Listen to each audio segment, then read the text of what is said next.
Good evening and welcome to the regular board meeting of May 25th, 2021.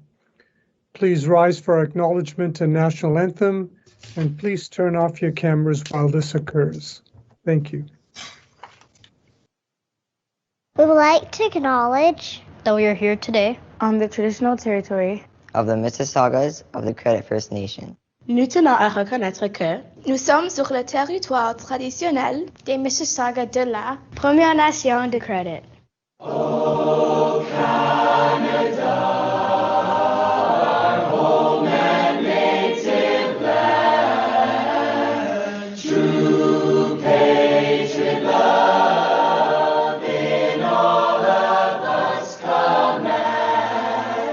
Quand on grâce est porté le pays, il s'est porté la croix. Ton histoire est une épopée des plus brillants exploits.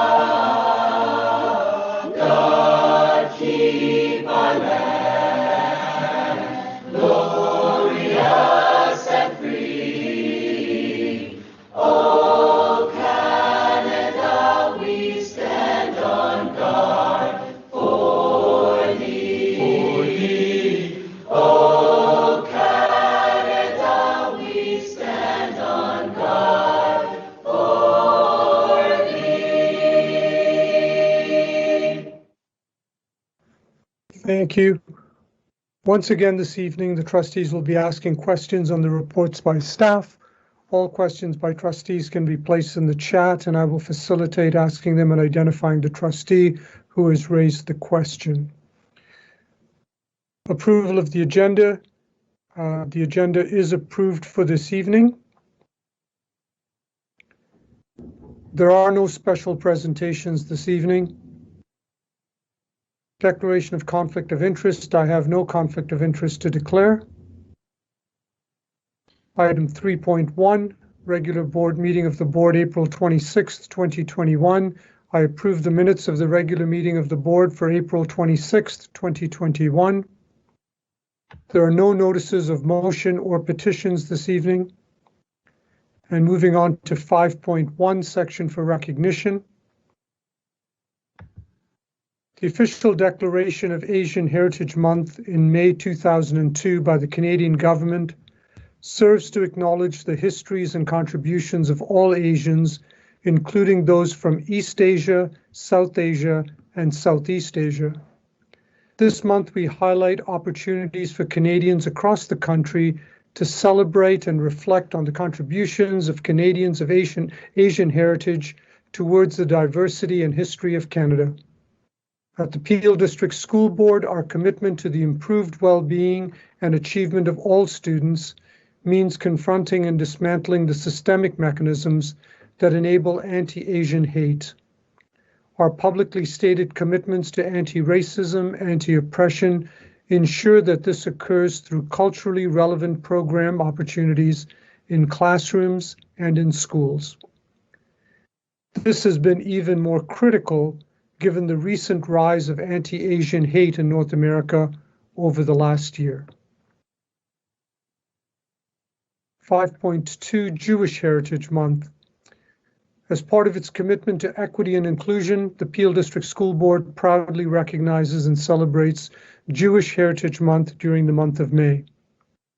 The recognition of Canadian Jewish Heritage Month in May of each year through parliamentary legislation reinforces the important contributions that Jewish Canadians have made to Canada's social, economic, political, and cultural fabric.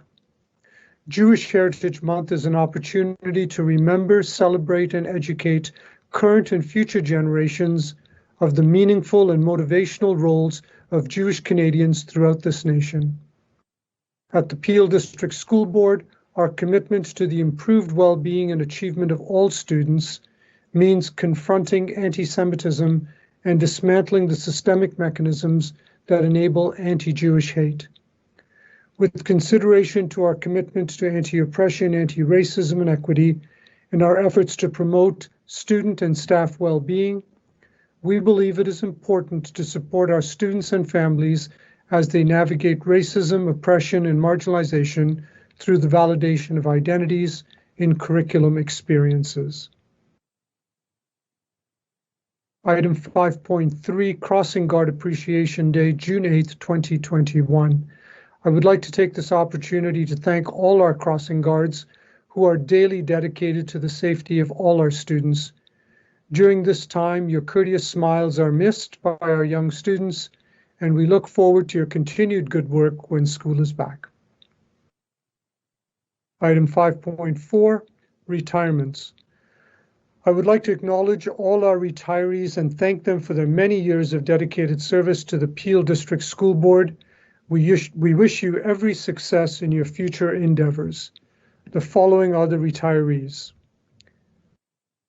Cindy Abels, Mary Arsenault, Margit Berger, Cheryl Bintz, Julia Breen, Jean Bullock, Ann Burrows, Martin Bucieres, Charlie Camilleri, Maria Capobianco, Paul Cragen, Alan Cunningham, Gwyneth Doherty, Wendy Elliott, Linda Ellison, Laura England, Jim Esplin,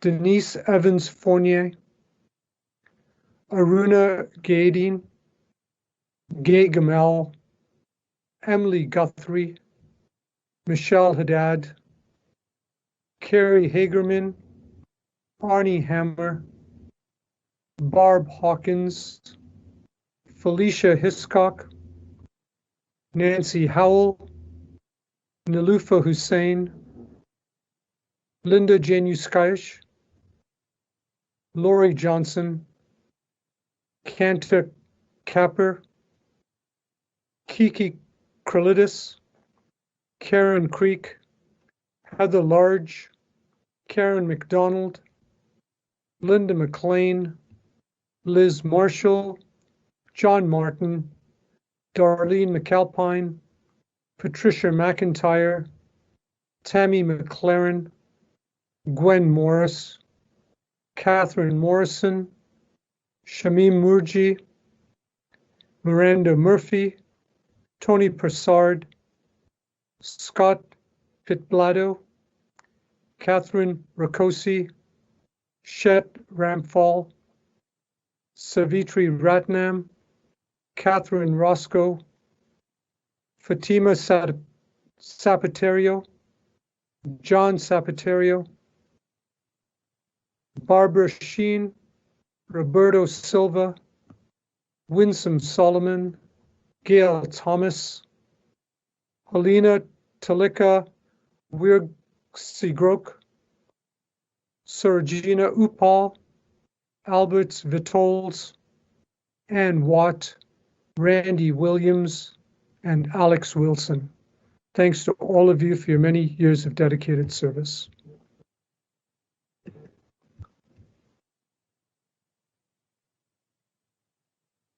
(6.1) I welcome Mr. Sylvia Roberts to make his delegation, and I believe that Mr. Roberts has pre-recorded his information for tonight, and I'll ask the media team to please go ahead. Hello, my name is Sylvia Roberts, and I am a member of the Brampton Transit Advisory Committee, and I'm here in my capacity as a member to promote dialogue. However, points expressed by me do not necessarily represent that of the committee or the City of Brampton. The regional learning choice schools are a generally good idea. However, the implementation has been marred by systemic racism. Despite PDSB's efforts to reform admission to the programs to address severe racial inequities, there remains a fundamental issue with access, and that is transportation. Low-income households are often poor in time, not just in money. How's a child from a low-income family supposed to get there? Because of historic racism such as the enslavement of Black people in the Caribbean, where many Black people in Peel more recently hail from, Black people in the present day are disproportionately likely to be low income, lesser educated, and for those with post-secondary education, are less likely to have recognized credentials. While Brampton also has a notably large number of Black middle-income households, For many, this is achieved through long hours and multiple jobs, making it difficult for them to drive their children to school. And even if they can't afford private busing for one child, it's often too much of a stretch for multiple ones. If PDSB is serious about improving representation in regional choice learning programs, then it needs to address transportation issues. If you want to fix inequitable student body compositions, the barrier to entry needs to be reduced from $3,000 for private busing. Children who move are also an underserved segment of the student body. Changing schools can have adverse impacts on students, and lower income and otherwise marginalized groups are more likely to have to move housing. Keeping the students at the same school even after they move is most likely the best option for them educationally. However, if they move outside the catchment area for a school by both walking and busing, it again becomes difficult for the school board to provision transportation. Black and Indigenous children are especially likely to be affected by frequent moves due to structural racism in the housing market and other sectors of society. And while the board doesn't have the capacity to fix those issues, it can work to ensure they at least have a stable school, at least something in their life is stable. Summer school provides another challenge for the provision of transportation. The lower density of students makes it harder to provision transportation for the students to the schools, creating additional barrier to participation for marginalized children who need it most, especially after COVID, where there have been severe divides shown from access to internet and technology. In all three cases, Brampton Transit can help. 10 months of Brampton Transit passes, $840 for those 6 to 12, and $1,070 for those 13 to 19. The Peel region also has a subsidized program for low-income people, which cut the monthly price to $64. $640 for 10 months, which to my knowledge is competitive with school busing and offers a number of advantages, such as flexibility with when kids can leave school, enabling participation after school programs, sports, allowing them to use it for other things such as taking advantage of Brampton library programs and going to recreation centers. Black people are literally in order of magnitude more likely to live in overcrowded housing, 12.9% versus 1.1% of white Canadians according to the 2016 census. And being able to go to an environment like a library to study instead of an overcrowded, noisy home can result in significantly better educational outcomes. The goal here is not to replace school buses, it's to complement the school bus system by serving populations with school buses inherently have difficulty servicing. I believe Turner Fenton represents the ideal pilot candidates for a bus pass program to begin rolling out for two major reasons: transit access and programs on offer. Turner Fenton is among the best, if not the best, PDSB school by transit access, owing to the frequent Kennedy and Steeles bus routes, and is readily accessible via Brampton Transit across most of the catchment area. The accessibility of the school helps break down transportation barriers to access for the IB program, which is specifically identified as having a severely inequitable student body composition. Reforms have been undertaken by PDSB to ensure a more equitable selection process. However, without reforms of transportation, PDSB is likely to fall well short of making the programs equitable in practice. The transportation situation is highly inequitable currently, as mentioned previously. In Brampton, the most marginalized Black people generally cluster along the Kennedy Quarter, in the letterless and case sections of Bramalea, and along part of McMurtry, all of whom would experience significant direct and immediate benefits from PDSB providing transit passes, both for their educational and general outcomes. This is immediate change PDSB can make to better serve a multiply marginalized group. If the bus pass are specifically handed out to a marginalized group like Black or poor people, it risks further othering them and transferring the othering to all of the students who take transit, which can result in students who would benefit from it not using it for fear of ostracization by peers. Children can be quite cruel. By starting with a blanket offer to the whole IB program, and because the IB program is seen as higher status, taking the municipal bus is likely to also be seen as higher status. As the program has expanded, the higher status nature of it will encourage more ready adoption. The benefits of it disproportionately accrue to marginalized students, and the more marginalized they are, generally the greater the benefit to the student.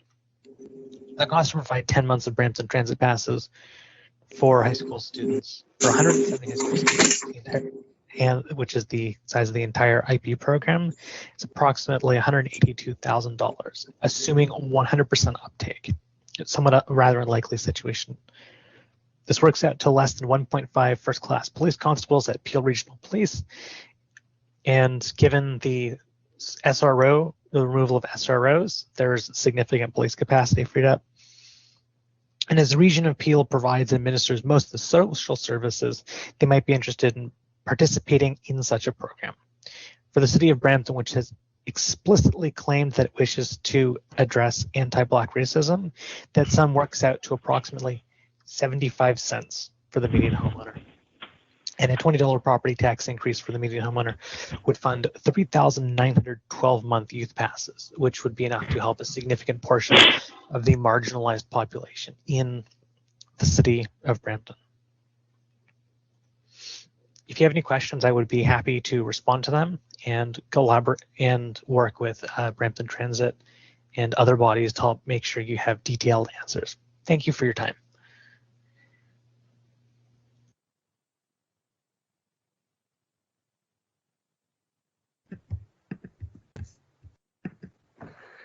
Thank you, Mr. Roberts. And since the delegate is not present, trustees, any questions that you may have for the delegate can be passed along to Ms. Bapty, and she will forward them on your behalf to the delegate. I now receive and refer the information to staff of the delegate. Item 7.1. This is to provide notice of appointment of 2 trustees and 2 alternates to the Opsipa Board of Directors for June 2021-2022. There is a notice of appointment of 2 trustees and 2 alternates to the Opsipa Board for June 2021-22, and we will take care of this business at our next regular meeting of the board. Item 8.1, Director's Update, Director Russell Rollins. Good evening, and thank you very much, Supervisor Rodriguez. I echo your remarks about Asian and Jewish Heritage Month this evening. I will offer a few opening remarks and then speak specifically to a couple of updates. Last week, the Peel Board celebrated Education Week to recognize the many accomplishments of students, staff, and community members in our schools and our system. On social media, schools shared inspiring stories of classroom activities to show their communities that they've been strong despite being physically distant from each other. It's also important during Education Week to shine a light on those workers whose contributions are not obvious, but are the foundation of this board. They keep PDSB clean, safe, building and growing, communicating, heated, paid, and overall just operating well, especially throughout the many phases of the pandemic. Thank you to all of our staff and students who make the Peel District School Board a wonderful place to learn, grow, and work. This evening's director's update includes information on the Be Well support line, which has been launched. I would like to introduce you to a brilliant student whose design thinking will inspire us. I'll introduce the raising of the transgendered flag, a brief overview of summer programs, and my update will end with the Student Equity Advisory Committee video. The pandemic has emphasized the need for all of us, adults and students alike, to bolster our mental health and well-being. I'm pleased to announce that the Be Well support line provides students in kindergarten to grade 12 and their caregivers with direct access to registered mental health professionals from social work and psychology departments. Students and caregivers can access confidential support, non-crisis individual consultation, brief individual counseling, and identity-specific support for students. The support line also provides information and referrals to school and community mental health services. Access to the support line can be made through a phone call, an online form, or through email. More information can be found on the Peel District School Board website. Thank you very much to Superintendent Van Hooydonk and the Social Emotional Learning team for creating this line. The Peel District School Board will once again offer an array of learning and student engagement opportunities throughout the summer months of July and August. Staff have been intentional in creating program offerings to support the efforts to address disproportionate outcomes for students who identify as Black, African, Caribbean, Indigenous, and students who have been marginalized or underserved. The programs will be offered to students from kindergarten to grade 12 with varied learning profiles and are intended to support student learning needs, mental wellness, and really appeal to students' interests. Some examples of this year's impressive offerings include the following. Camp Sail and Camp Explore, offering programming for primary, junior, and intermediate students focused on literacy and numeracy skill development.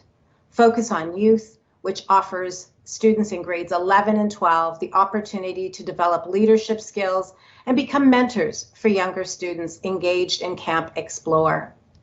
Coding camps are also available for students in grades 6 to 10 who have an interest in coding and robotics and who identify as African, Black, Caribbean, and/or Indigenous. And Camp Possible will offer students with developmental disabilities a variety of opportunities focused on learning through the arts. Given the current public health measures in place, all program offerings will be virtual this summer. Program offerings will be made available to students through our usual communication avenues in early June. Thank you very much to the Student Learning, Wellbeing, Indigenous Education, Anti-Racism, and Equity teams for their leadership in creating a variety of summer learning programs. Have you ever designed an app? Well, I'm pleased to introduce you to one of Peel's innovative and committed students, Samaya, a grade 6 student at Walnut Grove Public School. Samaya has created an anti-racism app as part of her learning this year. Her teacher, Ms. Thapar, has been instrumental in shaping her leadership and has supported her at each stage of her learning process. It's a powerful example of how student voice, choice, design thinking, equity, and STEM can come together in student learning and is happening in our classrooms. Let's watch Samaya describing how she designed the app. The media team will now begin the video.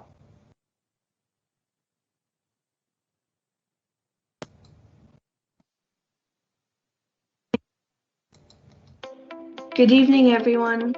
This is my first time presenting to an audience like this. I'm a bit nervous, but I'll try my best. I would like to begin with one of my favorite quotes by Maya Angelou. It's time for parents to teach young people early on that in diversity, there is beauty and there is strength. My name is Thomas. I'm a grade 2 at Walnut Grove Public School. Just like many of you, I love playing basketball and socializing with great friends, these days online.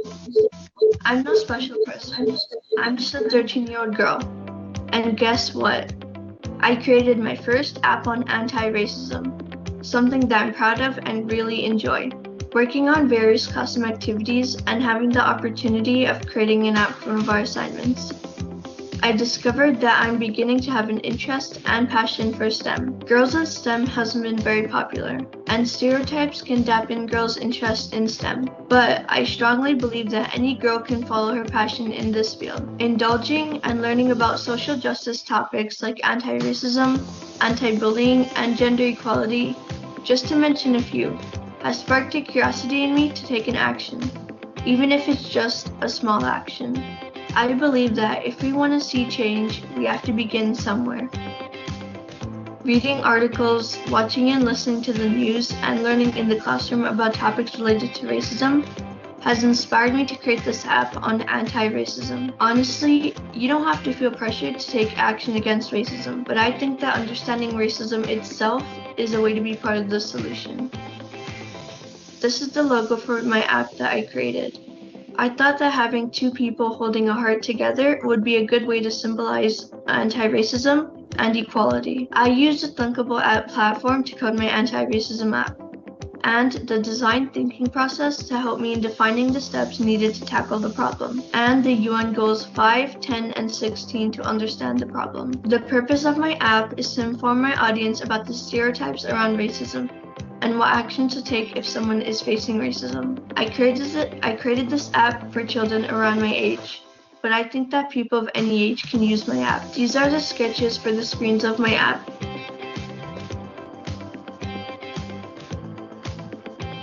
This was my first time coding and creating an app.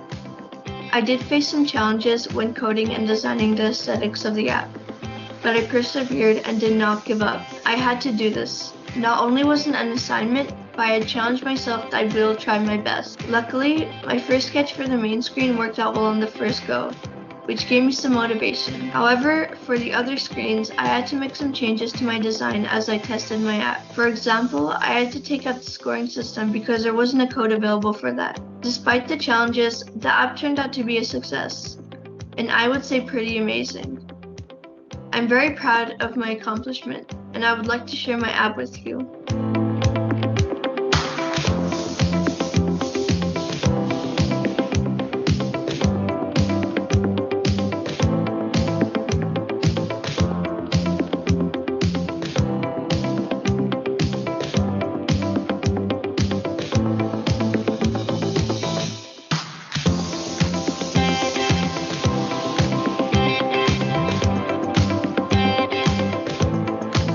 I'm very proud of it, and I hope that it can help my users with an opportunity to reflect on the harms of racism and discrimination, including anti-Black racism.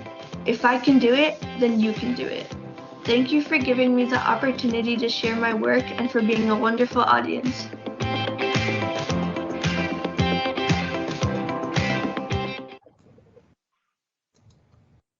Thank you very much, Samaya, and congratulations on your app. On May 17th, for the first time, the transgender pride flag was raised at our board office in celebration and recognition of transgendered students, staff, and community members in the PDSB community on the International Day Against Homophobia, Transphobia, and Biphobia.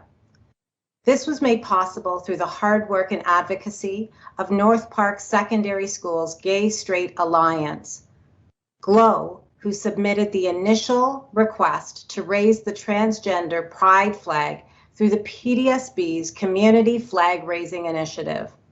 The PDSB remains committed to standing against homophobia, transphobia, and biphobia, and all forms of discrimination, to create spaces that are inclusive, welcoming, and safe for everyone. In closing, I'd like to share the recruitment video for the Student Equity Advisory Committee. In March, we began a recruitment for students to become part of the inaugural Student Equity Advisory Committee. You may remember that this video was launched at our March board meeting. Tonight, we will provide you with a brief update of this particular initiative and this directive. I would like to express my gratitude for the leadership of Shivoham Nar and Pragyan Malhotra, our student trustees, for leading the development of the video and playing an important role as student leaders at our first meeting. So tonight's director's report will conclude with a montage of just a few of the many successful submissions. The video demonstrates that the call to action embedded in the ministry's review of the Peel District School Board resonates not just for adults, but with students, and that they demand that we act on eliminating discrimination. This short video is so powerful, we think it speaks for itself. The media team will now start this video.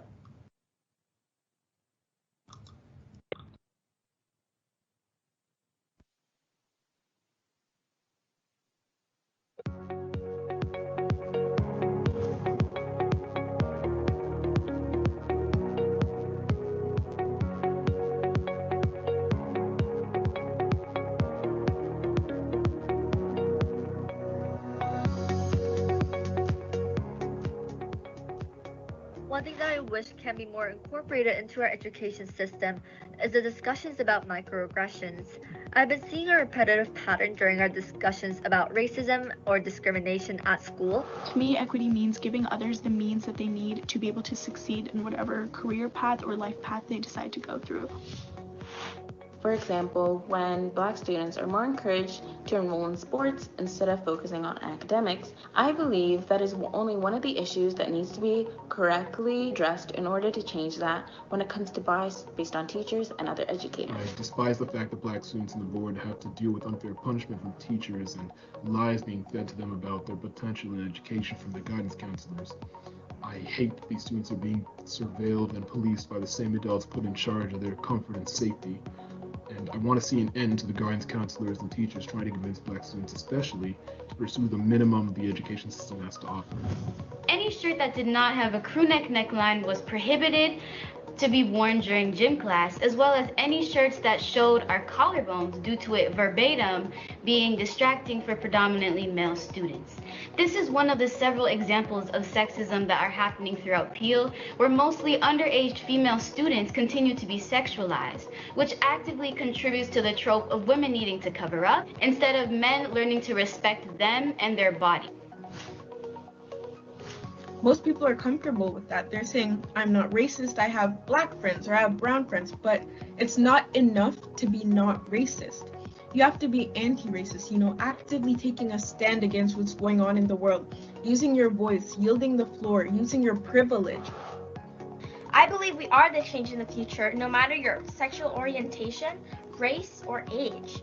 We should all believe in student power to remind people that kids have voices, to remind people that students have opinions that should be heard, to remind people that we are the future, to remind people that the age of a voice does not determine how powerful it can be.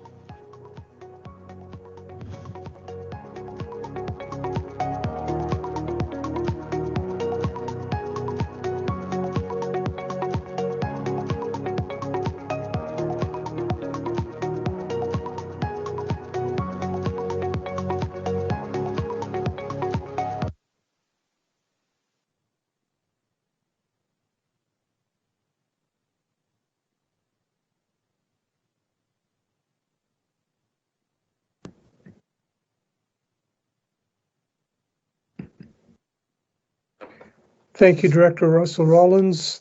Really powerful stuff there, and thank you for sharing all of that. Moving on to item 8.2, COVID-19 update number 9, Director Russell Rollins. Thank you very much, Supervisor Rodriguez. I would ask Claudine Scucato, Superintendent of Peel's Pandemic Response, to present tonight's report.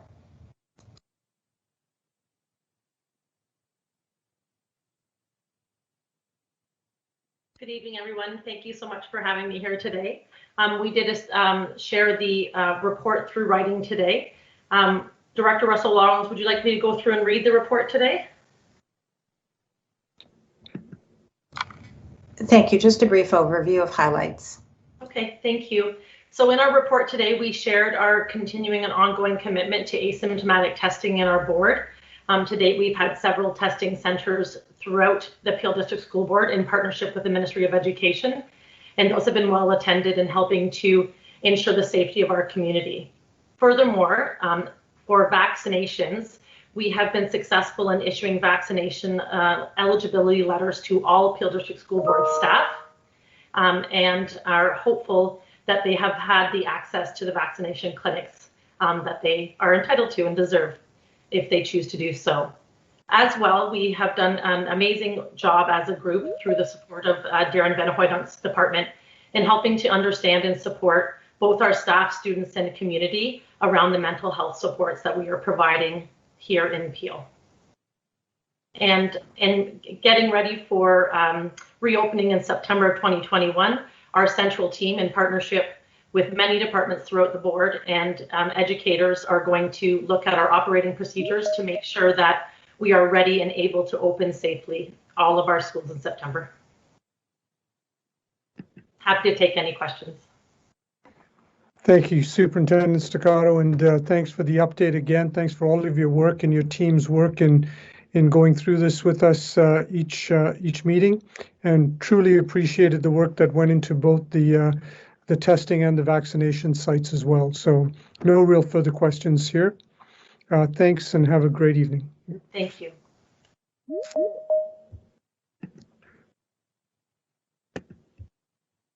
Moving on to item 8.3, Ministry Review Directives. 8.3A, update on outstanding Ministry Review Directives. Director Russell Rollins. Thank you very much, Supervisor Rodriguez.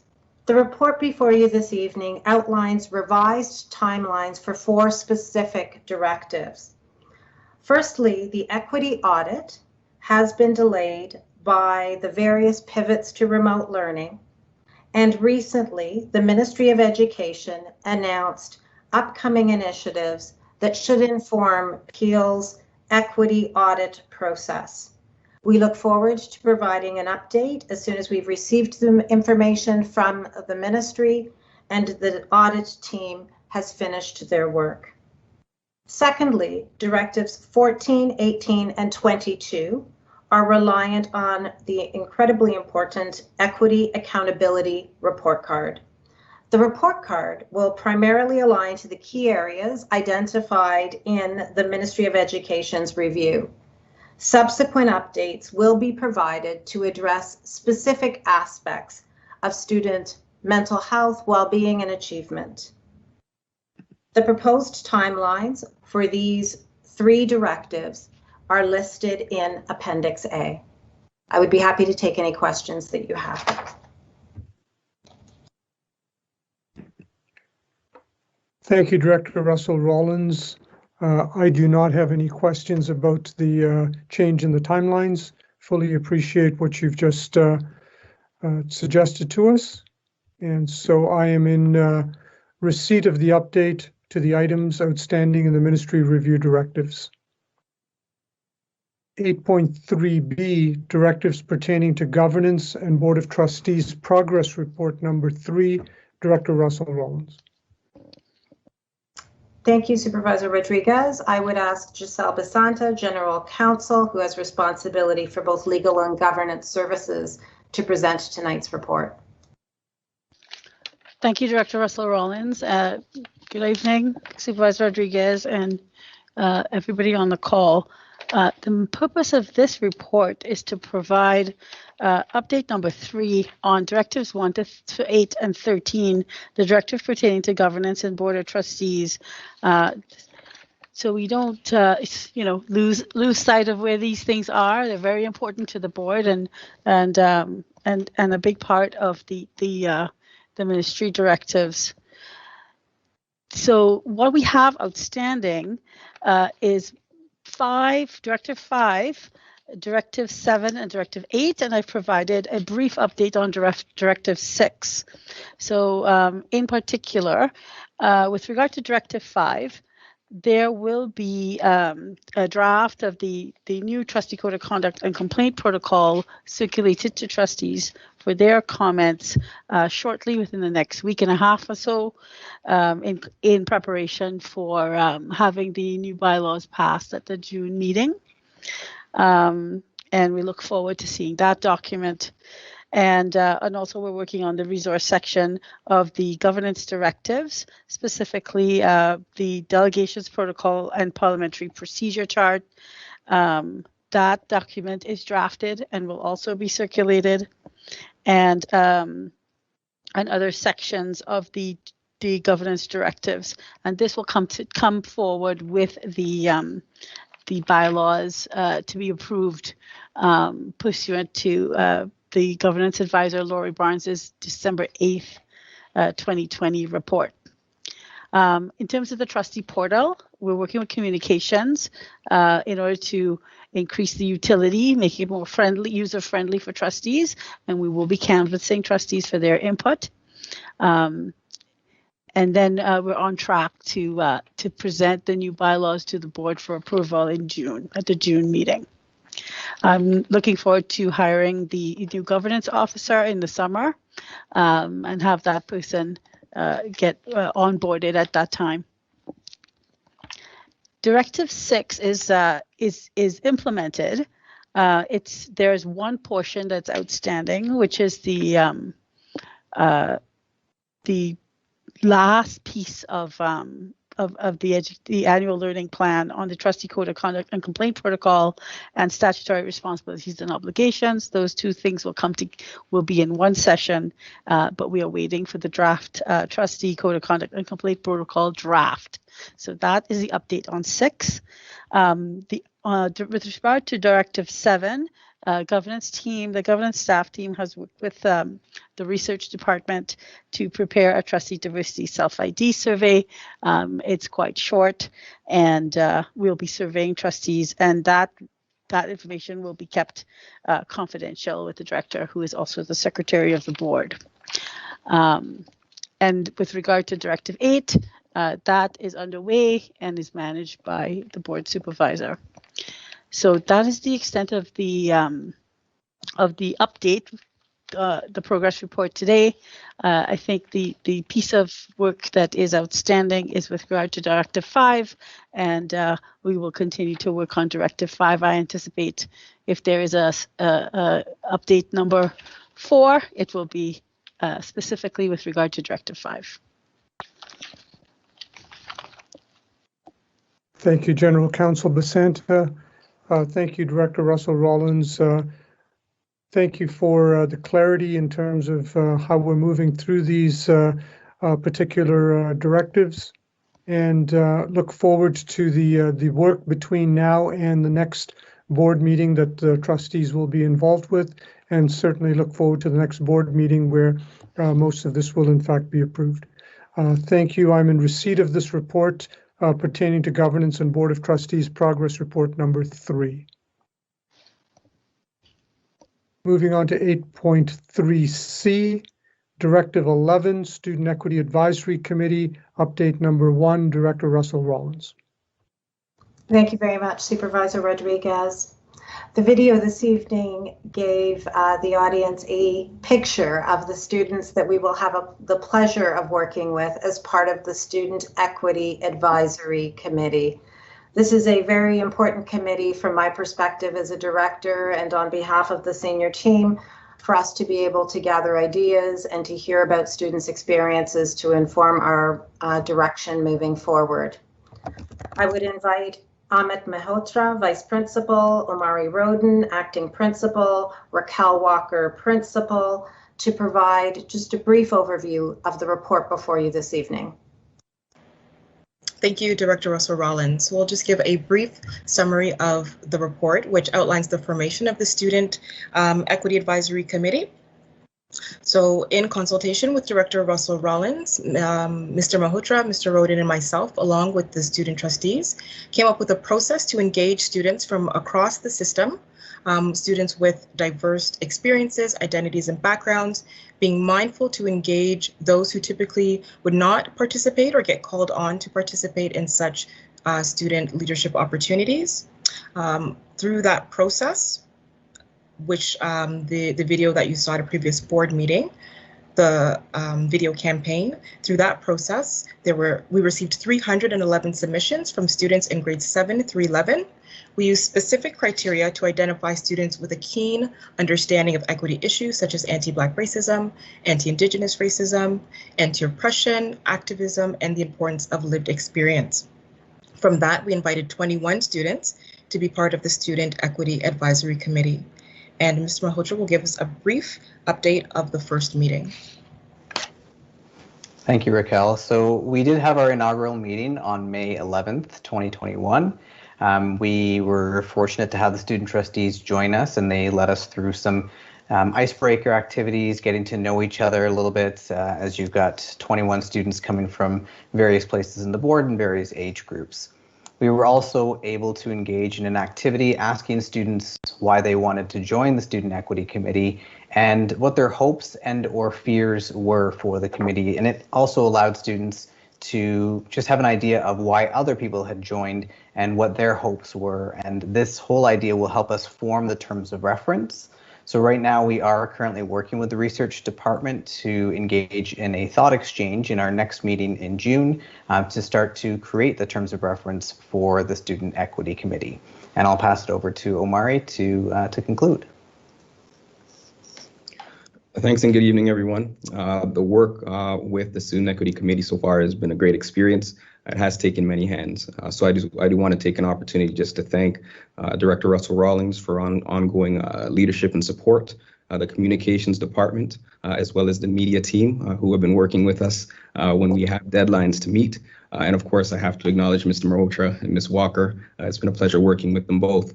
I have the honor of taking questions if you have them. I know the time might be limited at this time, but certainly for those of you who have access to my contact via the Student Equity Committee website, you can direct your questions there if you have questions after the meeting. But at this time, if there are any questions, we're happy to take them. Great. Thank you, Ms. Walker, Mr. Malhotra, and Mr. Roden for all of your work with this particular committee. Just a couple of questions. One is we certainly look forward to the terms of reference as outlined coming at the end of June. Could you give us an idea of how many students are on this committee? Sure. Right now, there are 21 students that are part of the Equity Committee. And was that number chosen in terms of for a particular reason, or is it fluid? I think the safest answer is that it was a fluid response. We had talked a little bit about what might be an ideal number, given the fact that there were students from grade 7 through grade 11. And as Ms. Walker had said, 311 applications certainly made it a challenge. So we landed at 21. Thank you so much. And if I may add, our goal was to ensure that students were able to work with each other and form connections. I think we've all realized how difficult that is in a virtual environment, and 21 students almost fits in the rectangle and allows them to engage with each other. We thought it would be a positive first experience, and then as we move forward, we can certainly consider whether or not we're able to add more students as we move to in-person meetings and really formulate the terms of reference. Appreciate that. Again, that's all. Those are all of my questions. Again, thanks, Ms. Walker, Mr. Malhotra, Mr. Roden, and Director Russell Rawlings. Great work. Really look forward to the exciting pieces that will come out of the student voice. Appreciate your work. I am in receipt of the update to Directive 11, Student Equity Advisory Committee. Moving on to 8.3D, Directive 21, Student Discipline Update number 1. Director Russell Rawlings. Thank you, Supervisor Rodriguez. Dr. Camille Logan, Associate Director, will present this report this evening. Thank you, Director Russell Rawlings, and through you, Supervisor Rodriguez, and good evening, everyone. Before you is the board report on Direction 21, Student Discipline, and this is update number 1. This update provides you with the steps we are taking toward achieving transformative approaches to student discipline on our review of our policies and procedures and overall approaches and interventions. As identified in the ministry review, there were stark discrepancies with the overrepresentation of Black and Indigenous students in our data on suspensions and expulsions. Also included in the review were accounts of student experiences where Black students shared feelings of surveillance and harsher punishments. The work of the Directive 21 is focused on creating conditions in our schools and classrooms that are conducive to student learning that is equitable, inclusive, culturally responsive, and framed in anti-racism and anti-oppressive practice. Research shows that when students are fully engaged in authentic learning, that the need for approaches and practices to discipline are significantly reduced. Where a response to behavior arises, using positive behavior interventions, restorative justice alternatives to suspensions, expulsions, and exclusions will be employed. Directive 21 describes a series of actions mandated to address the disproportionate outcomes related to suspensions and expulsions. In response to the directive, in May of 2020, the PDSB ceased all suspensions and expulsions for students in kindergarten to grade 3. As an intervention, as communicated to principals and vice principals, supervisory officers are required to be notified and consulted with respect to all suspensions, expulsions, and exclusions and calls to police for student behavior, except in cases of emergency. As of April 30th, 2021, there have been no suspensions in kindergarten to grade 3 recorded since May of 2020. And Directive 21 also mandates the review and revision of the board's student discipline policy to reflect and further prioritize restorative justice approaches to alternatives to suspensions, expulsions, and inclusions. To lead this work, a student discipline committee was struck in December of 2020, and this committee is being co-chaired by Superintendent Sony Gill and Vice Principal Fiona Lloyd-Henry, and is comprised of external and internal stakeholders. The current work of the committee has consisted of reviewing current policies, supporting the work of the expungement policy and procedure, developing a community consultation plan, and developing a professional learning plan. Currently, the external and stakeholder consultations have not been fully in place, mostly internal, and they'll be engaging with PIC next month.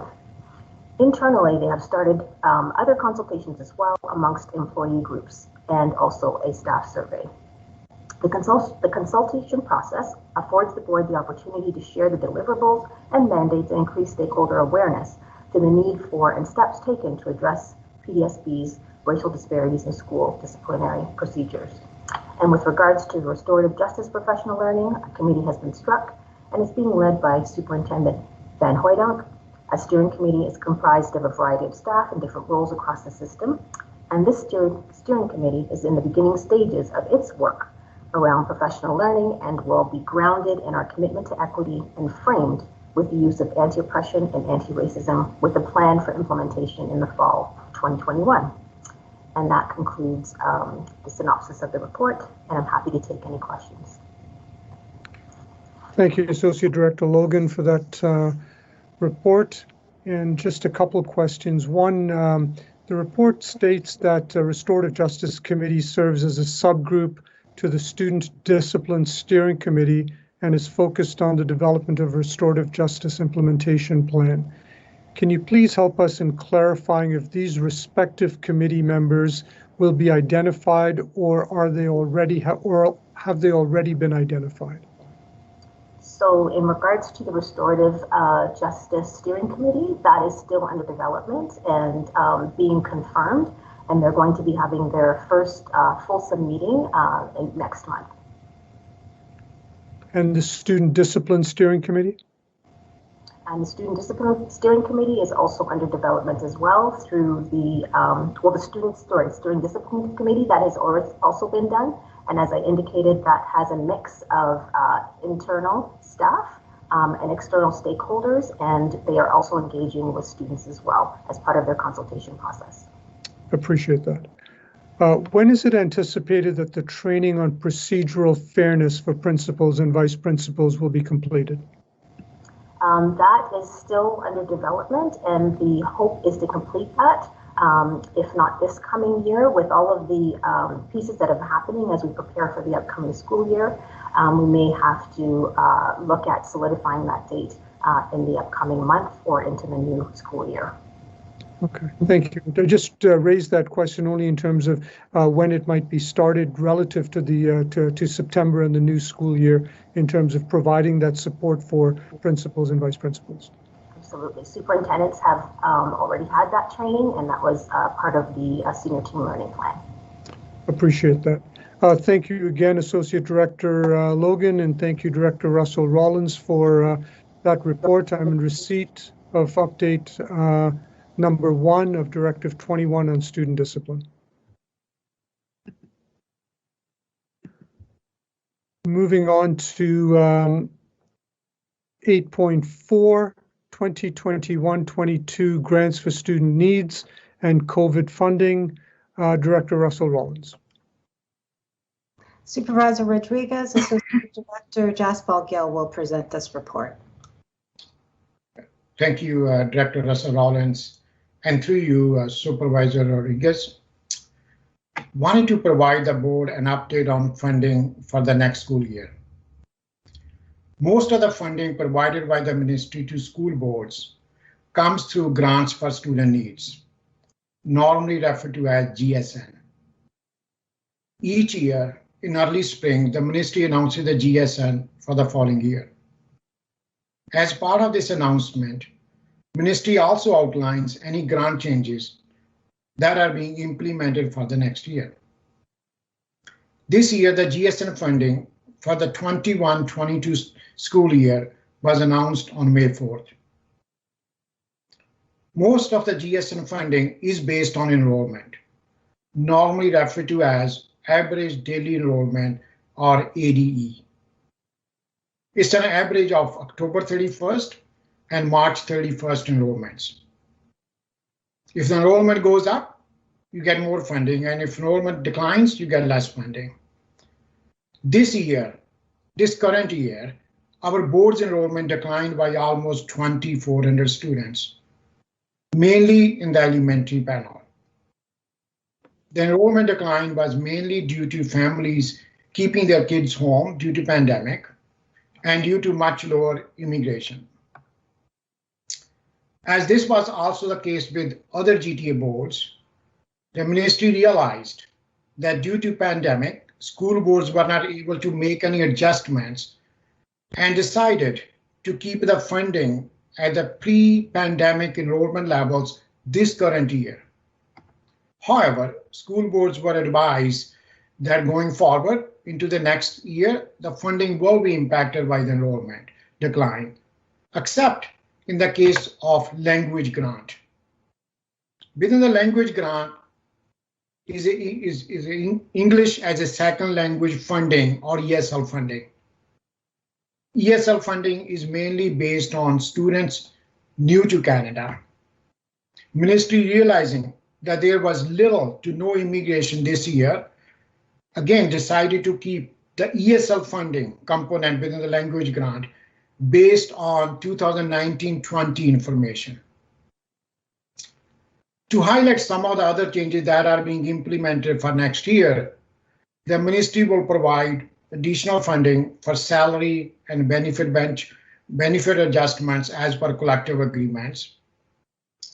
Also, in keeping with the costs, the ministry will also provide 2% increase to the non-salary component of the facilities grant to compensate for any cost increases due to inflation. Included in the report is a table showing the grant estimates for next year, as well as for this current year and any year-over-year changes. These grants are estimates only, and the funding, the actual funding that the board will receive will be based on the board's actual average daily enrollment next year. So taking into account all the grant changes, enrollment adjustments, salary and benefit adjustments, the facilities adjustment, the board's overall funding is estimated to decrease by approximately $2 million next year. In addition to the GSN funding announcement, the ministry also announced the COVID-related funding for the next year. I will speak to more details of this funding as part of the learning model report later this evening. I'm happy to respond to any questions. Thank you, AD Gill. Appreciate the detail that's been provided. A few questions. Yeah.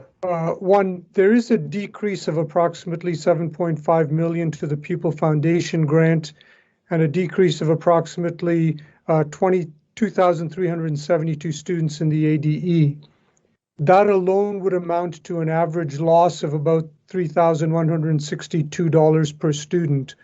Would that be, looking at the average funding that we get per student in terms of what we receive, does that loss mitigate for us the differential? So through you, Supervisor Rodriguez, the People Foundation grant is the grant, it's for the classroom costs for all our teaching staff, which are mainly related to the classroom. So the reason it's only going down, I would say only going down by 7.5. So first of all, there's a adjustment because of enrollment, which is almost 2,400 students. But what's also included in there is the salary and the benefit cost. So that's added to that. Once you add the two, Other than there's a minor other adjustments in there as well. Once you combine the two, the net change is around $7.5 million. But I want at the same time make sure that the salary and the benefit funding that we will receive will have to pass on to staff, because we have to pass on to the staff because of the collective agreement, and that's as part of. So the overall impact of the enrollment is much worse than the 7. It looks like the 7.5. Okay, actually, I do have a question subsequent to what you've just outlined for us. There's also a differential of 1.73 million in the Q&E grant. Have we done any modeling to address this issue in the long term?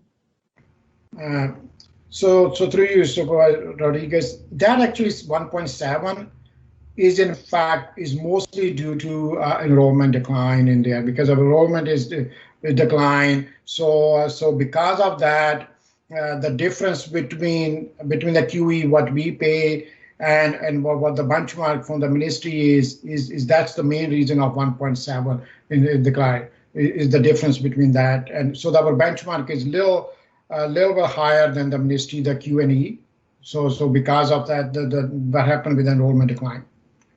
And do we see that kind of continuing year to year, or do we kind of see this as a 1 year?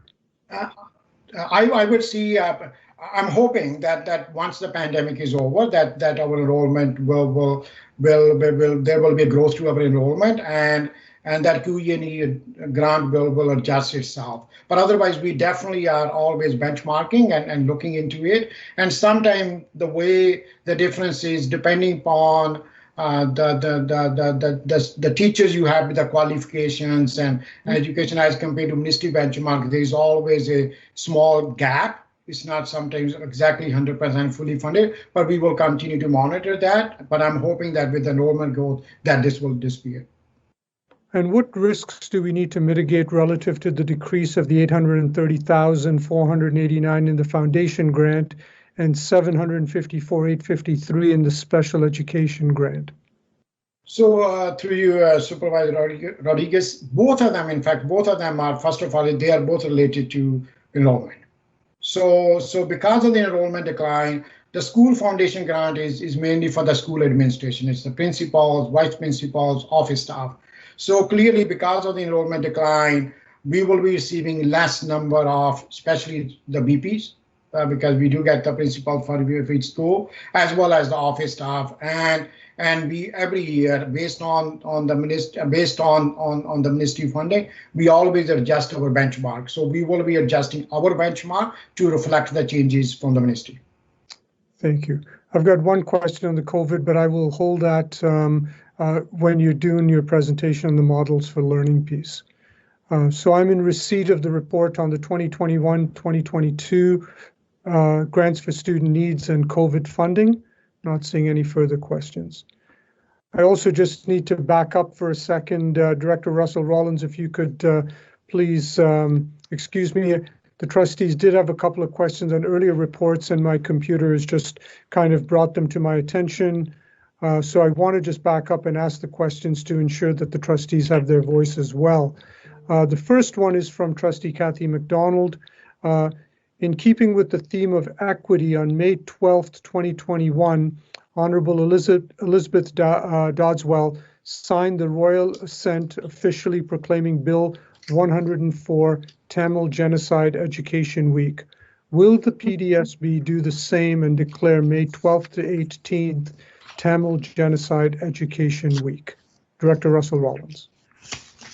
Thank you, Supervisor Rodriguez. I would ask Associate Director Pauline Grewal to respond to that question. Great, thank you. Through you, Supervisor. So we do know that Bill 104 passed, and that was the Tamil Genocide Education Week bill. In terms of declaration, probably not our role, but what we will do is recognize that particular week. We have recognized Tamil Genocide Remembrance Day on May 18th. Our approach has always been to look at all of these commemorations, these recognitions through our teaching and learning pedagogy perspective, which is ensuring that we're looking at student identity, lived experiences, as well as student voice as we deconstruct some of these events, such as the Tamil genocide itself. Thank you, A.D. Graywall, and thank you, Director Russell Rollins. The next question from Trustee Brad McDonald. Has the government provided feedback on any of these directives, and if any have been signed off by the government as completed? Director Russell Rollins. Thank you, Supervisor Rodriguez. Yes, in fact, we have received both formal and informal feedback. The vast majority of directives, particularly those submitted from the fall to present, have been received and affirmed by staff in the Ministry of Education. A more detailed update can be provided to trustees in the trustees bulletin. Thank you, Director Russell Rollins. And another question from Trustee Kathy McDonald. On page 5 of the report, the second nugget there, has there been any thought when addressing safety and behavior in utilizing decolonized practices, example, healing circles, talking sticks, and or other culturally appropriate practices? And on page 6, next steps under action required, will there be a policy to guide and VP to deal with student to student using derogatory slurs with each other? Thank you, Supervisor Rodriguez. I would ask Associate Director Grewal to speak to both of those items, as I know that she has been working on those specific issues and actions. Thank you. Through you, Supervisor Rodriguez. So first question in terms of decolonizing practices. Absolutely. You heard Associate Director Logan talk about a group coming together to look at restorative justice practices. And those will be co-constructed alongside community, and we are focusing on Black, African, Caribbean, and Indigenous communities. And we know in those communities there are decolonized practices that we will be leaning into and learning alongside them. So absolutely, those will be included. In terms of the second question around students using derogatory terms, currently we're working with a small group of staff that's looking at creating a framework for responding to students using derogatory slurs with each other. Eventually, that committee, once we have staff kind of setting the scope of the work, we will be again working alongside our communities to ensure that we are responding to them in appropriate ways. We know the use of derogatory slurs are absolutely something that we don't want happening in any case, but we do know there are some nuanced pieces around the use of some of those slurs. So we're looking at a framework that we're co-constructing and kind of setting the scope at this time. Thank you, A.D. Graywall, and thank you, Director Russell Rollins. Once again, my apologies, Trustees McDonald and MacDonald just missed on the chat. So please continue to ask your questions, and I will continue to keep an eye on them. Hopefully, I will get them in real time. I think my computer is a little slow, but I'll keep an eye out. Moving on to item 8.5, Models for Learning 2021-2022, Director Russell Rollins. Thank you very much, Supervisor Rodriguez. I know that there has been considerable anxiety, interest, and speculation about the models for learning that the Peel District School Board will adopt for the 2021-2022 school year. Tonight's presentation will A, set the context, both past and present, for these decisions, B, summarize recent ministry directions, C, describe current models and future models, D, outline budget considerations, E, highlight some factors which will inform our decision-making moving forward, and of course, speak to the teaching and learning conditions and practices that will benefit our students. The report was developed by many staff, but will be presented this evening by Executive Superintendent Shirley Ann Teal and Associate Directors Gill and Grewal. I will begin by setting the context. Thank you. Next slide, please. The COVID-19 pandemic has had serious impact on all of our lives, but in different ways. It certainly has had a disproportionate impact on many of our families and individuals here in the Peel region. The Peel region has been at the epicenter of the COVID-19 pandemic for most of the past 14 months, and this impact certainly has been felt in schools. I would be remiss if I did not acknowledge staff throughout the board for their contributions in keeping transmission low within Peel District School Board schools, in spite of what was happening in the community and with which our family and our friends and colleagues were grappling with in their lives. The Peel District School Board staff have been resilient, conscientious, and dedicated in their efforts to keep students learning, engaged, and to ensure environments were safe, clean, and that our business and operations functions continued. Approximately 90,000 students were learning in fully online classrooms this year, many using some of the 75,000 devices that were distributed.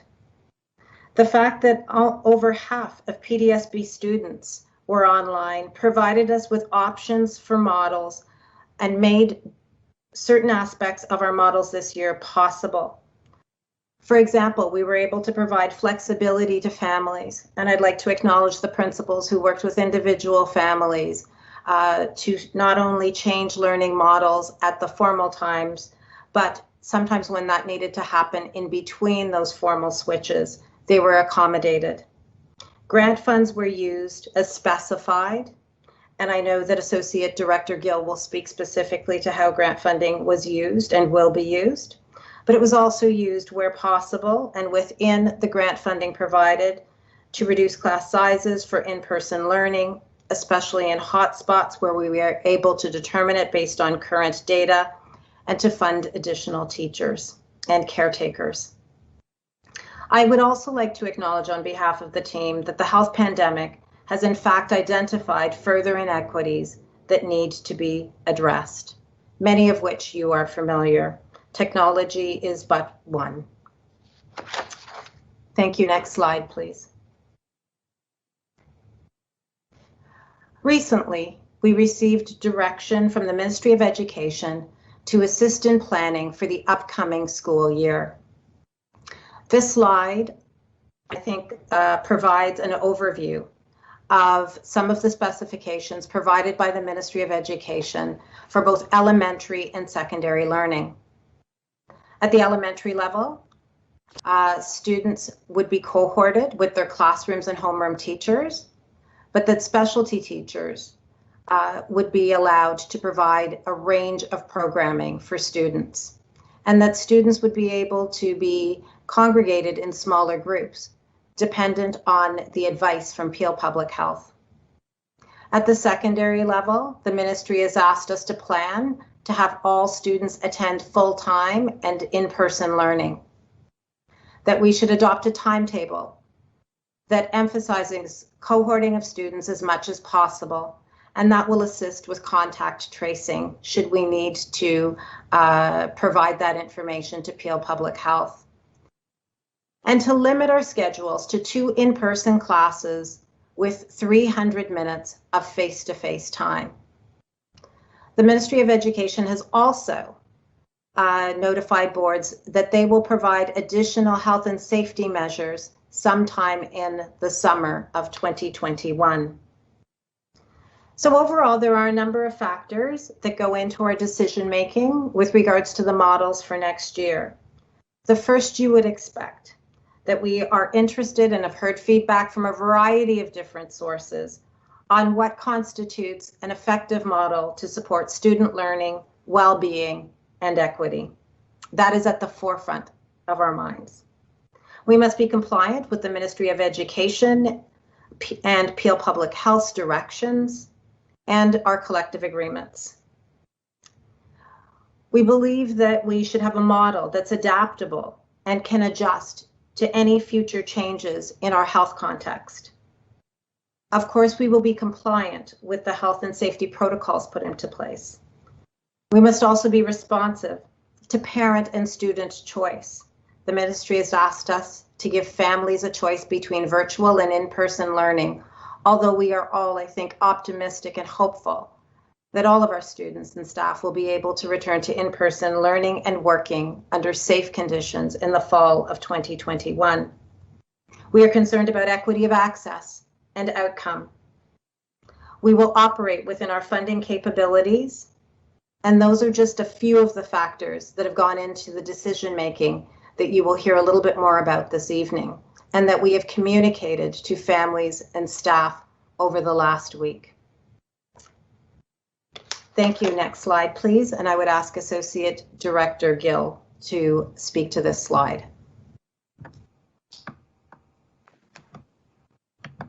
Yeah, thank you, Director Russell-Rollins. Although it is difficult to predict what pandemic situation will look like in September, the Ministry of Education has recognized that the next school year will require similar health and safety measures as those implemented this year. Based on this understanding, the ministry has announced the continuation of the COVID funding for the 21-22 school year. Based on the announcement, our board's allocation is approximately $28.5 million, as compared to approximately $48 million COVID-related funding this year. Next year's allocation includes funding for additional staff, student transportation, operation of ventilation improvements implemented this current year, mental health, and a small amount for special education support. Included in the next year's allocation is approximately $20 million for additional staff. And this is for all staff, teachers, early childhood educators, educational assistant, custodial staff, school administrators, office staff. It is for all staff. Again, next year, the ministry would allow the school boards to use up to 2% of their operating budget from their reserves to support their health and safety needs next year. So even though the funding allocation is for the full school year, for now, the boards are allowed to plan for only half of the funding. So out of the $28.5 million, we can only plan to use approximately $14 million. So based on this, as well as much lower COVID-related funding next year, the board may not be able to offer all of the different learning choices again next year.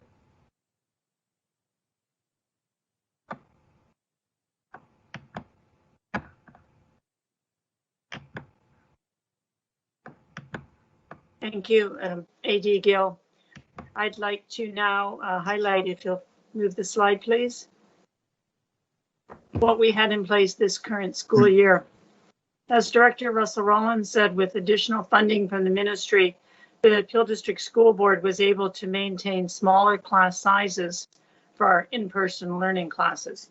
In creating the fully online classes, schools staffed locally to create classes that would allow for the continuation of that strong homeschool connection that we see as so important.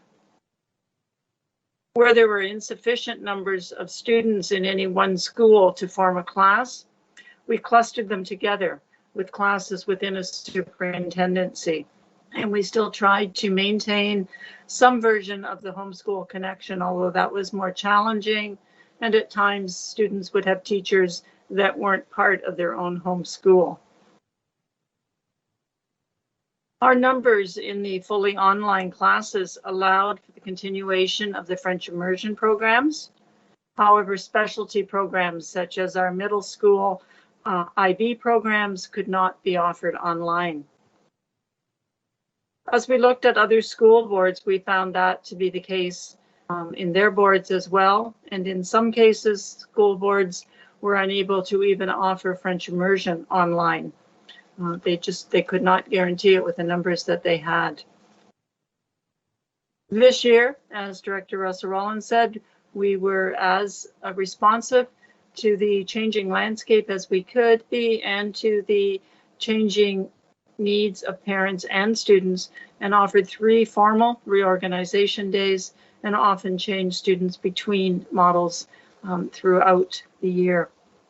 This was responsive to parents, but I will tell you that it wasn't as good for students or for staff to continually see new classes, new peer groups, and some learning was missed during the time of reorganization, although all the staff worked amazingly well and hard to keep it as consistent as possible. Next slide, please. At the secondary level, from a cursory review of our own experiences in the first quadmester when we did a fully online school, and what I've also learned from other school boards, I can share with you that implementing a fully online model at secondary school has resulted in a very limited ability for a board to offer a wide variety of courses for our students. A couple of examples are we were not able to offer our specialty programs in online classes. Many of our courses where in a traditional school may have just seen one section of a course because there was a smaller interest level in it, but yet there for the students that needed it. We were unable to do that in an online program. We also found during the first quadmester that students, parents, and staff reported that there was a feeling of disconnect from their home school. They were completely removed from any connection with their home school, and that really contributed to a diminished sense of self-worth, their well-being. That sense of disconnect was mitigated beginning in the second quadmester when we returned and had a stronger connection with our home school. Administrators would have told us they saw the difference, talked to students who felt more connected. Once we changed from quadmester 1 in a fully online school model to the model we maintained for the remainder of the year, we also found that students felt, as I said, more connected to their school, but there were also a lot more opportunities for families and students to change models without any interruption to their courses at all. Thank you, and I will call on Associate Director Graywall for the next slide. Thank you, Executive Superintendent Teal. As we're looking at models for learning for next year, it is critical that we center teaching and learning, given that it is our core business. Over the course of this last year, we've been using the EML Addendum 2020 document as a foundation for teaching and learning in our classrooms and schools. The document is about centering and creating spaces for students' lived experiences, their identities, as well as their voice. As we continue to keep teaching and learning at the forefront, we are going to focus even more so on inquiry-based learning, and we heard Samaya earlier in the presentation today from Walnut Grove talk about design thinking as one of those ways to do inquiry-based learning, where students are centered in their learning experiences and they're engaged. The professional learning that was provided this year to schools and will continue to provide in schools as well as through central departments will focus on this document and really looking at incorporating universal design for learning principles, looking at informative and equitable assessment, as well as locating and leveraging safe and secure digital tools and resources. This document has been critical this year as we've moved and pivoted from in-person to online to community learning models, and will continue to be a foundation as we make decisions around professional learning and supporting staff. Moving on to the next slide. As staff, obviously as we consider learning models, we're guided by teaching and learning, but we also have some core beliefs that we've written here in terms of goals for September 2021. for both elementary and secondary. So first and foremost, we're going to continue to take action as mandated in the Ministry of Education's review and to ensure that there is appropriate application of the directives and the expectations in classrooms, and that will continue to be a focus. Greater continuity of learning and opportunity for students and staff to build relationships with minimal reorganization compared to this current year. And Executive Superintendent Teal spoke about that in particular in elementary, where we had a number of reorganizations.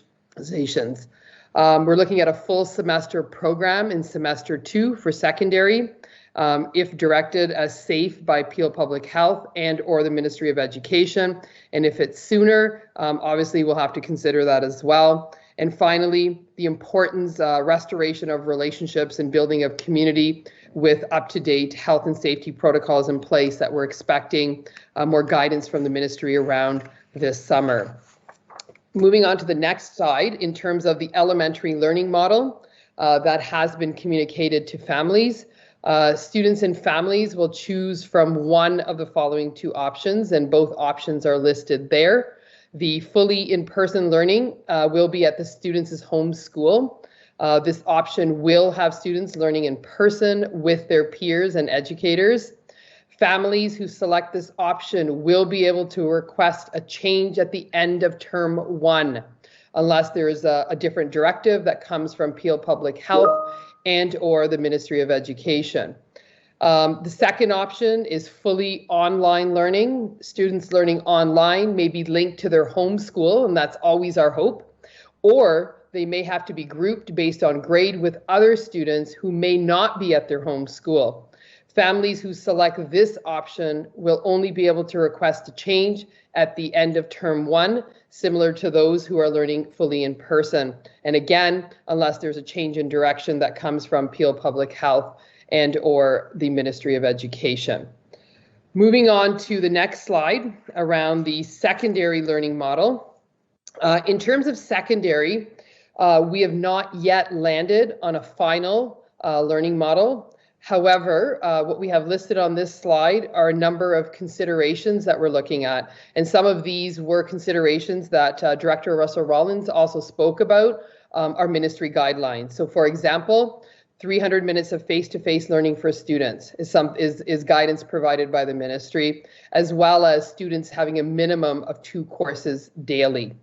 We also have to consider Peel Public Health, again, direction provided once they look at regional and provincial data. Currently, there is no limit to in-person caps as related to COVID-19 safety protocols. As you recall, we had cohorting this year. At this point, we are planning with no cohorts, but we need to be ready and I think flexible and agile to pivot to cohorting depending on what the numbers say. Class cohorts may need to be created depending on the public health situation in September, August, whenever we are given direction. And really the hope, and I think Director Russell Rollins spoke about this at the beginning, is for in-person learning in September, given the changing public health situation that we have seen not only across the province, but in the region of Peel.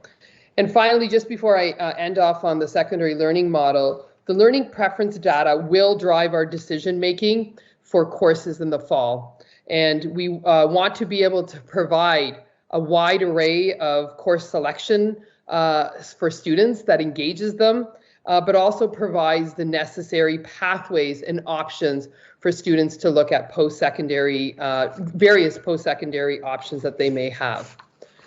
Moving on to the next slide, wanting to talk a little bit about considerations for students in contained special education classes. As indicated in the elementary learning model slide that I spoke to, our plan is to create fully online and fully in-person classrooms.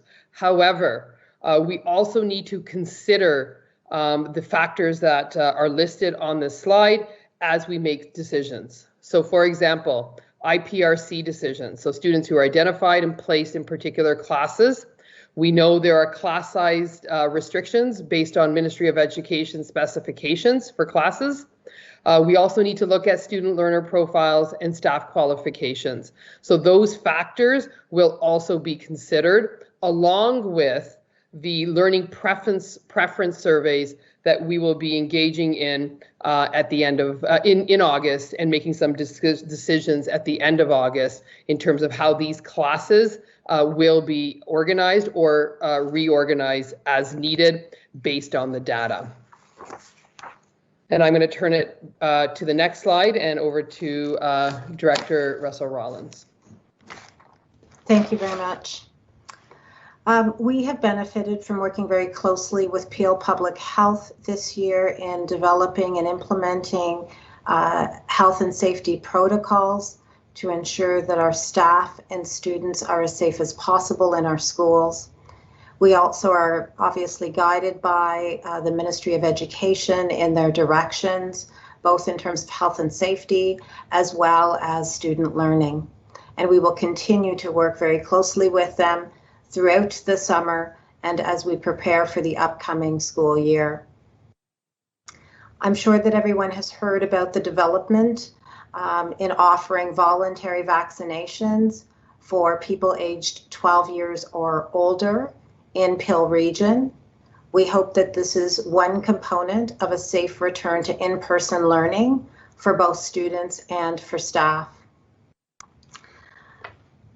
Thank you very much. Next slide, please. So to summarize our next steps, you've heard a little bit about our models, which was communicated to families and staff last week.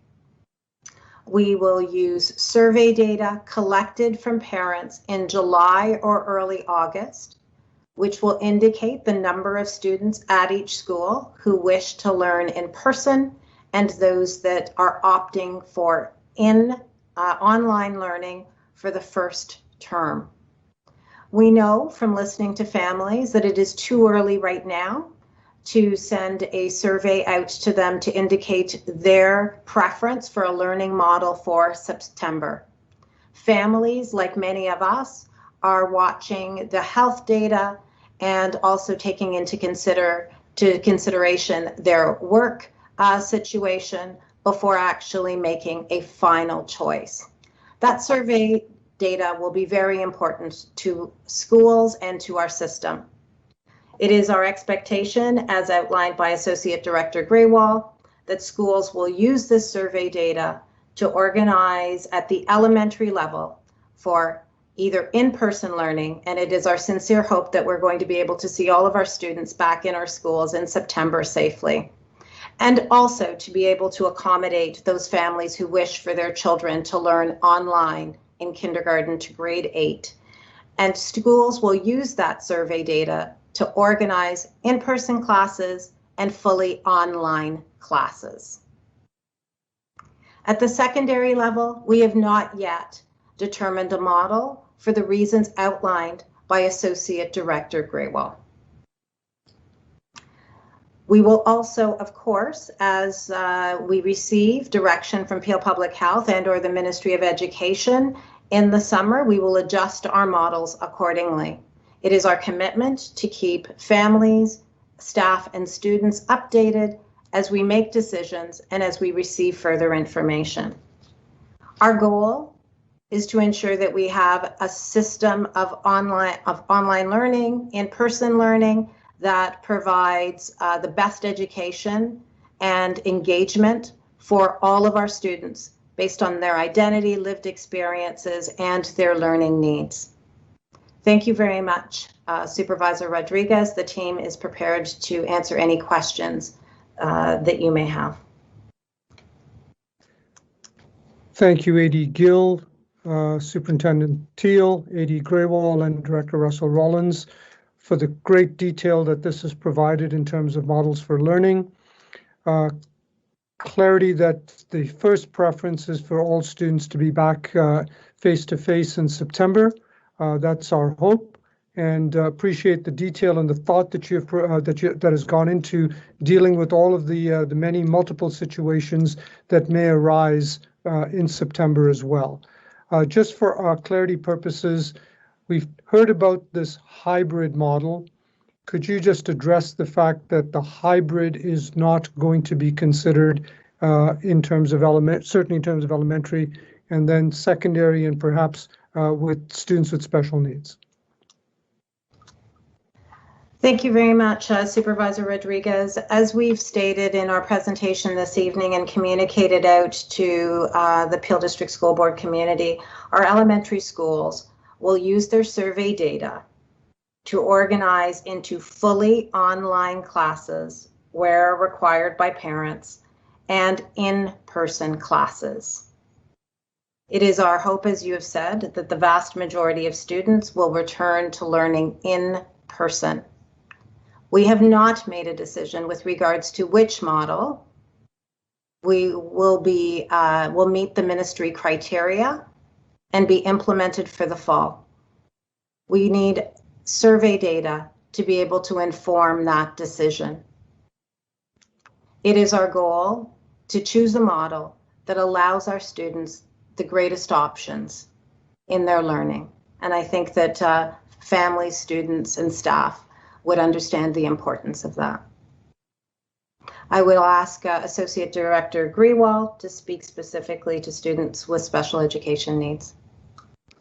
Thank you, Director Russell-Rollins. Through you, Supervisor Rodriguez. So as indicated on slide 11, when I spoke about considerations for students in contained special education classes, our plan is to create fully online and fully in-person classrooms. However, as indicated, some of those factors do need to be considered.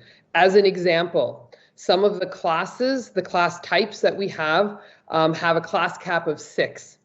So if there's one class in one school and students have been IPRC'd into that school, we'll need to make a determination. If, say, 3 decide to go online, 3 to go in person, we'll need to make decisions on how we can cohort them where possible. The goal, as I've indicated, is to create fully online and fully in-person classrooms, but we have no choice but to consider the factors: IPRCs, class size based on Ministry of Education specifications, student learner profiles, and staff qualifications, driven by the data that we get from the learning preferences surveys from families at the end of August. Thank you again to all of you. Thank you for those responses and clarity, and thank you as well in terms of we recognize the complexity of the situation and also recognize that it is indeed fluid. So really appreciate the work that has gone into this by all of you and your teams. I am in receipt of the report on the models for learning 2021-2022. Item 8.6, focused recruitment of Black and Indigenous educators initiative project update. Director Russell-Rollins. Thank you very much, Supervisor Rodriguez. I would ask Associate Director Grewal to present this report. Thank you very much. Through you, Supervisor Rodriguez. I'll just do a brief summary of the big report that is attached to this particular board report. The purpose of this board report is to provide a status update of the focused recruitment of Black and Indigenous educators initiative. The scope of this initiative is to take intentional action to hire more Black and Indigenous occasional teachers and educational workers, such as educational assistants, designated early childhood educators, to improve educational outcomes for Black and Indigenous students. The report provides some historical context of the initiative, the work of the Focused Recruitment Working Group, and a draft strategy that was completed by Ruth Cameron Consulting. And finally, the report indicates some next steps for this initiative. In terms of next steps that staff is looking at, the Focused Recruitment Working Group with stakeholders will revise the draft strategy, because that strategy was created by a third party, to ensure that it is closely aligned with current PDSB policies and initiatives, including the ministry directives. And in the report, the ministry directives that are directly connected to this report are listed. Finally, in terms of success measures and accountability, the draft strategy does have an evaluation framework attached to the plan. The evaluation framework provides this strategy with key performance indicators that will allow PDSB to assess if this plan, once fully implemented, has created the intended change and outcomes. This framework will also be finalized with the final strategy that we will bring back to board. The full report from Ruth Cameron Consulting is attached for your review. Rohan Thompson, Assistant Director for Equity and Community Relationships, is also online this evening. The two of us are happy to take any questions that you may have. Thank you, Associate Director Graywall and Director Russell Rollins, for this report and for the work of the consulting company. I have 2 comments and 1 question. Under the literature section, the demographic data and the achievement data, as well as the correlate data on the impact of same race teachers/educators, are all extremely compelling. The identified 10 themes and next steps serve as a solid map for consideration of the road forward towards a focused recruitment strategy. So thank you for that. It really helps provide some sort of framework in terms of where this work is going to be headed. My question is, who will be overseeing the strategy and when will this work begin?